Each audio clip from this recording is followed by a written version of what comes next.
अस्सलाम वालेकुम दोस्तों। बहुत अच्छी खबर है पाकिस्तानी तमाम बहनों, भाइयों और नौजवानों के लिए।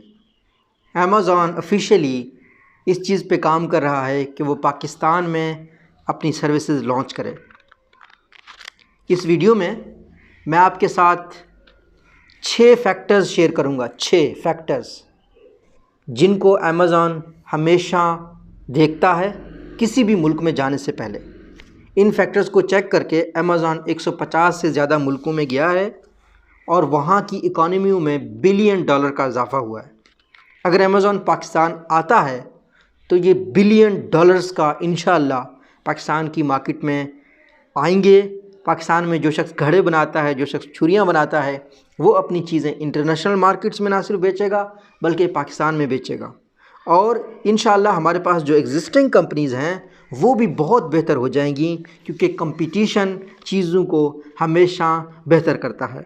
मिसाल आपके सामने है, पीटीसीएल जब अकेला होता था तो कैसी सर्विस होती थी। जब से यूफोन, टेलीनॉर, जोंग आ गए हैं तो अब लैंडलाइन की ना आपको मिन्नतें करनी पड़ती हैं, ना इस तरह के आपके साथ कोई मिसाइल हैं। अगर आपके पीटीसीएल का अगर आपने इंटरनेट लगवाया हुआ है तो बात करते हैं उन 6 फैक्टर्स की जिनको अमेज़ॉन देखता है जब वो किसी मुल्क में जाता है। फिर हम ये देखते हैं कि पाकिस्तान किन पे रेडी है और कौन से ऐसे फैक्टर्स हैं जिनकी वजह से अभी भी बदकिस्मती से अमेज़ॉन शायद ये डिसीजन ले ले कि वो पाकिस्तान में नहीं आ रहा। तो जो पहला फैक्टर है वो है नेटवर्क का, नेटवर्क इंफ्रास्ट्रक्चर। पाकिस्तान में अल्हम्दुलिल्लाह 4 टेलीकॉम कंपनीज़ हैं, चारों का पूरा पाकिस्तान के मुख्तलिफ़ कोनों में इंटरनेट दे रहे हैं। नेटवर्क इंफ्रास्ट्रक्चर बहुत अच्छा है, इंटरनेट लोगों के पास अवेलेबल है, यूज़र्स भी हैं। तो इस पैरामीटर पे पाकिस्तान अभी फुल बैठता है। दूसरी चीज़ है रिटर्न एंड रिफ़ंड पॉलिसीज़। इस चीज़ पे अमेज़ॉन बहुत केयर करता है और बहुत सीरियस है। हम सब जानते हैं कि पाकिस्तान में कस्टमर सर्विस का हाल ठीक नहीं है। हमारे यहाँ कस्टमर सर्विस इतना बुरा है कि गरीब इंसान, आम लोग बैंक में जाने से डरते हैं। मैं क्योंकि travel areas of DG Khan से ताल्लुक़ रखता हूँ, मैं एक टाट के स्कूल के पास एक छोटा सा शहर तौसा शरीफ, वहाँ के लोगों से भी इंटरेक्ट करता हूँ। मैं इस्लामाबाद में बैठ के एम्बेसी के लोगों के साथ और इंटरनेशनल जहाँ पे लोग आते हैं उनके साथ भी बैठ के इंटरेक्ट करता हूँ। मैं कुआलालंपुर में जाकर सऊदी टेलीकॉम और सूडान टेलीकॉम को भी ट्रेन करता हूँ। तो मैं समझता हूँ कि अच्छी कस्टमर एक्सपीरियंस क्या है, बुरी कस्टमर एक्सपीरियंस क्या है।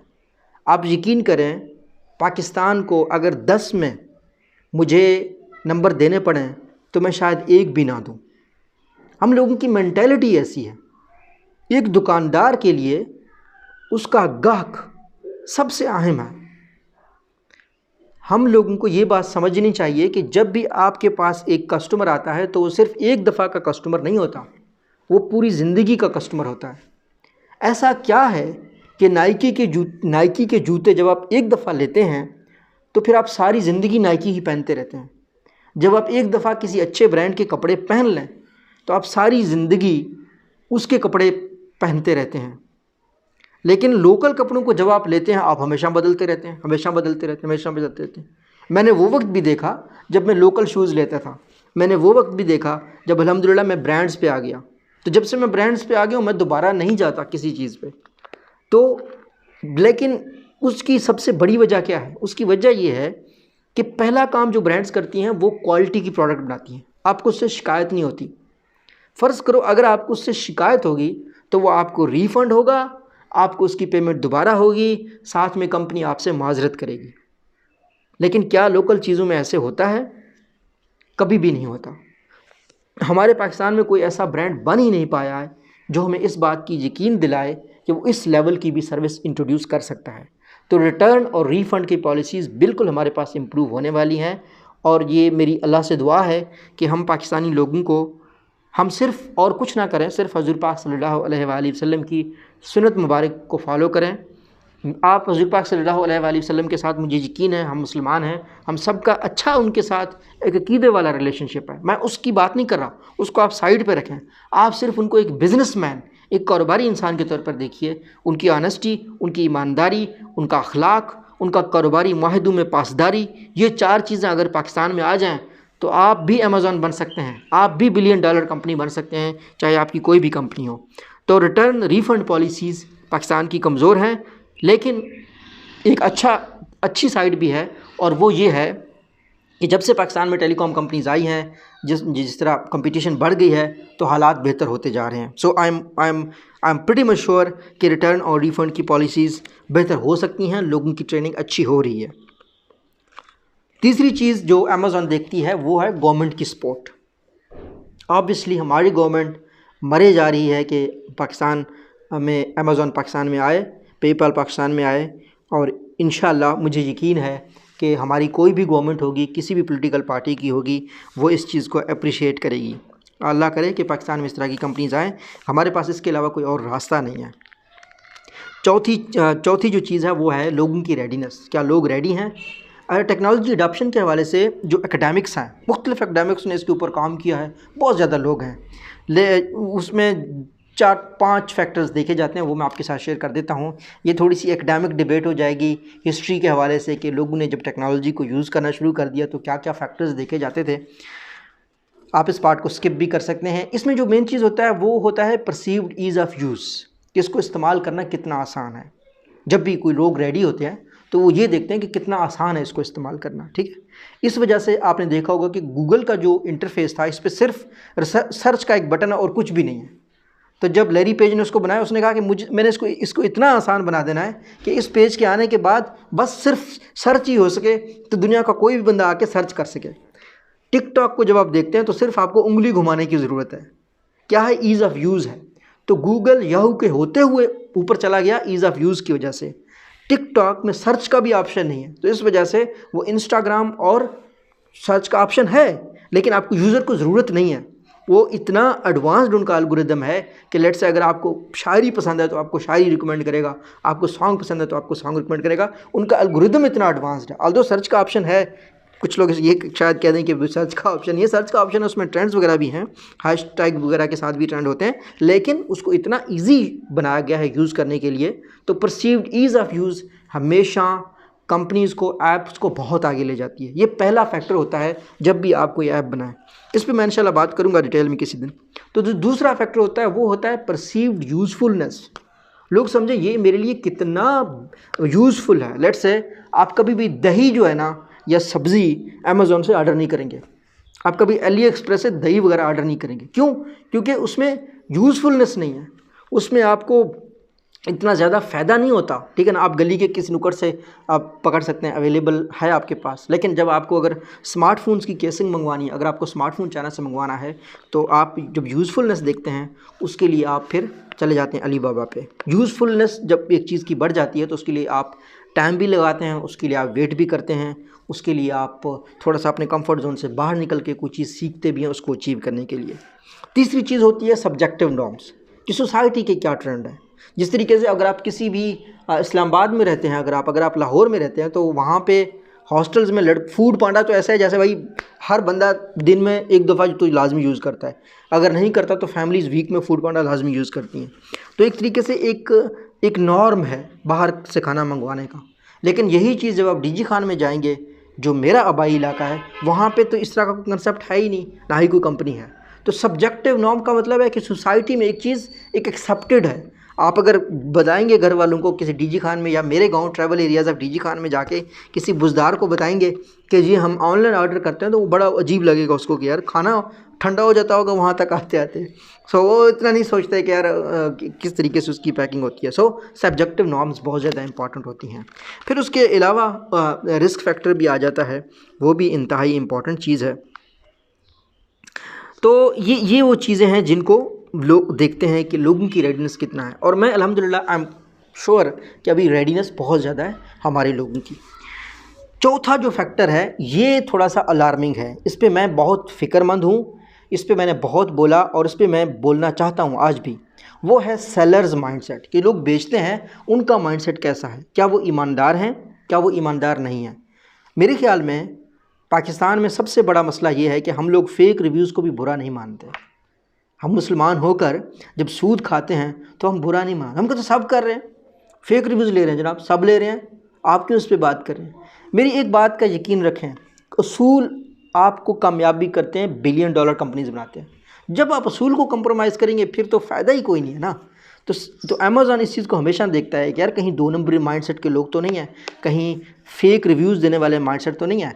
तो सेलर्स का हमारे पास माइंडसेट है, और बदकिस्मती से 2-4 बड़ी कंपनीज आके यहाँ पे जो माइंडसेट बना रही हैं वो शायद पाकिस्तान को रिजेक्ट करवा दे। अगर पाकिस्तान रिजेक्ट होगा तो इसमें यही 5वां फैक्टर होगा सेलर्स माइंडसेट का, कि इन लोगों का माइंडसेट बुरा है और ये लोग फेक रिव्यूज़ लेते हैं, फेक कंपनी क्रिएट करते हैं। यहाँ पे रशीद जो है ना यूके में मैकल बन के बैठा हुआ है ठीक है।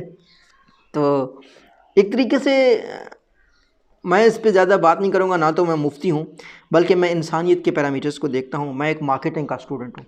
बहुत से लोग समझते हैं मार्केटिंग बेईमानी का नाम है, गंजे को कंघी बेचने का नाम है। मार्केटिंग ये चीज़ नहीं है। मार्केटिंग है कि कस्टमर की ज़रूरत के मुताबिक उसको प्रोडक्ट देना, और मार्केटिंग ये है कि आप एक दफ़ा आए कस्टमर को, जो आपकी दुकान में आए, जो आपकी वेबसाइट में आए, उसको ज़िंदगी भर का कस्टमर बनाओ। ये मार्केटिंग है।